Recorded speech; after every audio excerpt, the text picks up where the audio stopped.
The report wants to focus on solutions that have co-benefits for human well-being, but since it's on climate and poverty, I will call this podcast as Climate Solutions for Poverty Reduction. So here are the climate solution groups and human well-being dimensions, which span here across food, water and sanitation, energy, health, education, income and work, gender equality, networks, housing, social equity, peace and justice, and political voice, which are the things we are carrying, mapping onto sustainable development goals, for example.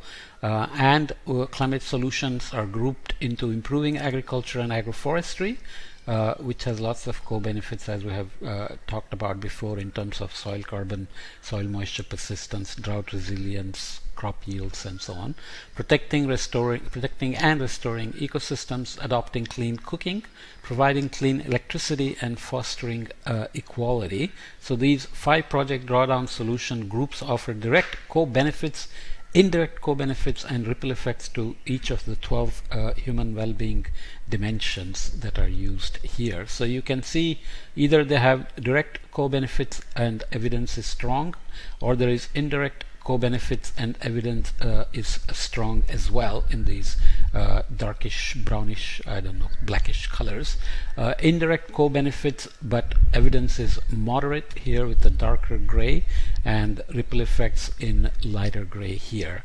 So it's good that human well-being index can be co-benefited directly or indirectly or through ripple effects when we focus on these climate solution groups, which is poverty reduction as well. So human well-being benefits of climate solutions for improving agriculture and agroforestry. The system diagram highlights the direct, which are the thick gray lines, and indirect co-benefits of improving agriculture and agroforestry for the 12 dimensions of human well-being. Ripple effects are shown by dashed gray lines.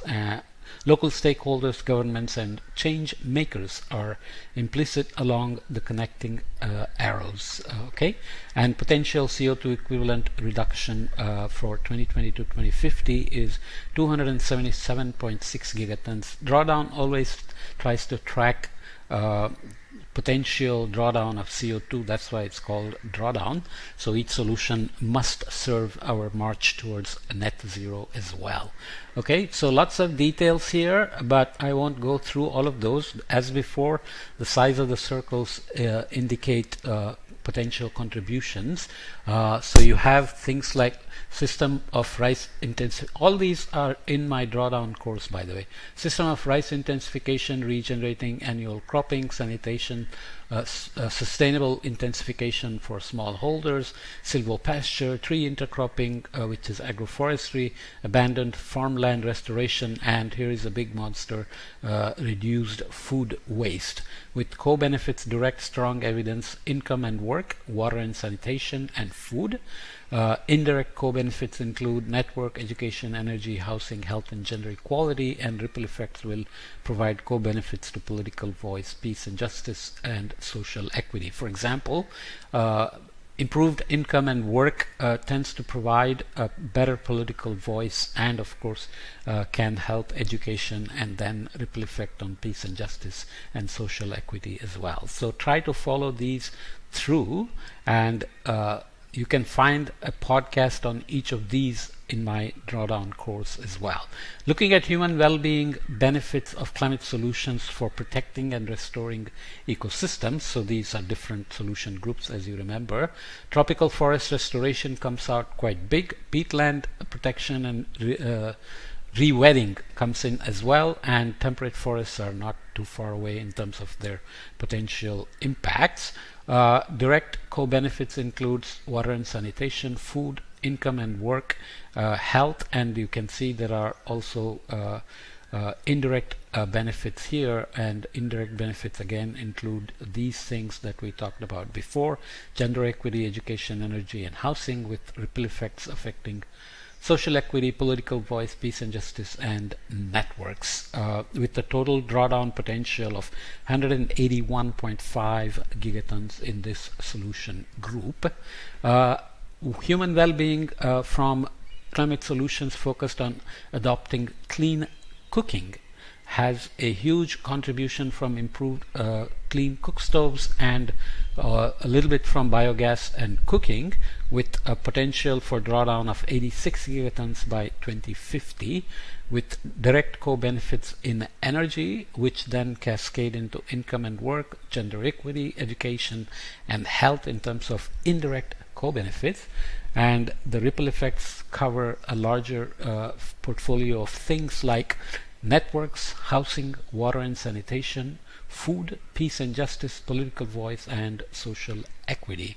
Okay, this has a good implementation of a good news story, which I'll cover in the next podcast as well. Looking at food, water, sanitation, and health for countries of low access to electricity, here you have low to high access and the various sectors like electricity, food, water and sanitation, and health. So this is sub-Saharan African countries that have low levels of access to electricity also tend to have low values in other dimensions of the drawdown lift human well-being index. So you saw lots of reds and orange colors over Africa when it comes to the HWI, or human well-being index, based on these 12 dimensions, and they are directly related to access to food, water, sanitation, and health. So you can see the various regions. Democratic Republic of Congo is low on all these. Burundi is low on all these, except it's doing better in health, but still on the low end. Madagascar, low, better in health. Niger, low in all these and low in health as well, but not as bad as these other sectors. Ethiopia, doing better in food and has a monsoon weather, so obviously depends on what else is involved in determining why the HWI is low in food in some of the countries which should have more rain and possible agriculture, for example. Mozambique is doing better in health than other sectors. Liberia is again doing a little bit better in food and health, but still not very good. Electricity, Zambia again. So you can see that most countries are suffering.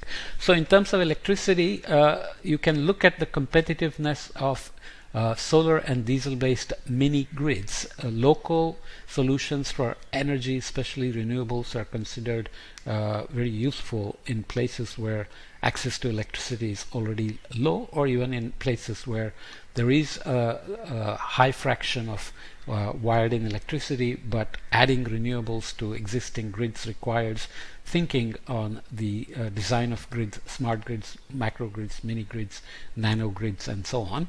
So this is just comparing cost difference in US dollars at pegged to 2021 per kilowatt hours in terms of mini grid differences, where you have either solar photovoltaics or diesel.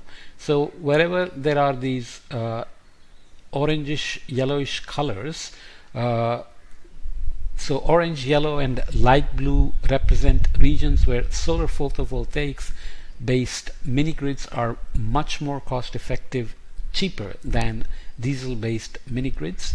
So for example, India shows up here mostly in these colors, where diesel does better, but obviously there are externalities involved, because diesel can produce a lot of pollution, especially particulate matter 2.5, which is very bad for health.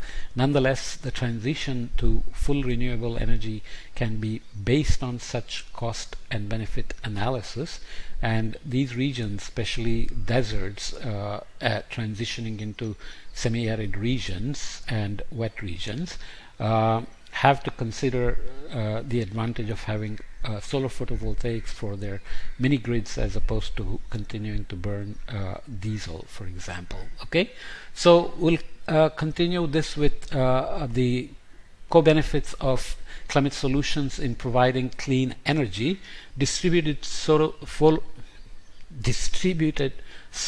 photovoltaics, geothermal power, micro wind turbines, small hydropower, and microgrids together, then remembering this in keeping that in mind, has obviously great direct co-benefits on energy, with indirect co-benefits into network, education, income and work, gender equality, health, food, water and sanitation, and ripple effects affecting positively social equity, political voice, housing, peace and justice. Okay, so those are the groups of solutions with direct and indirect co-benefits, with various levels of evidences for direct or indirect co-benefits, and there are ripple effects which can also have co-benefits on the dimensions of human well-being index. So you can look at it as poverty reduction or just improving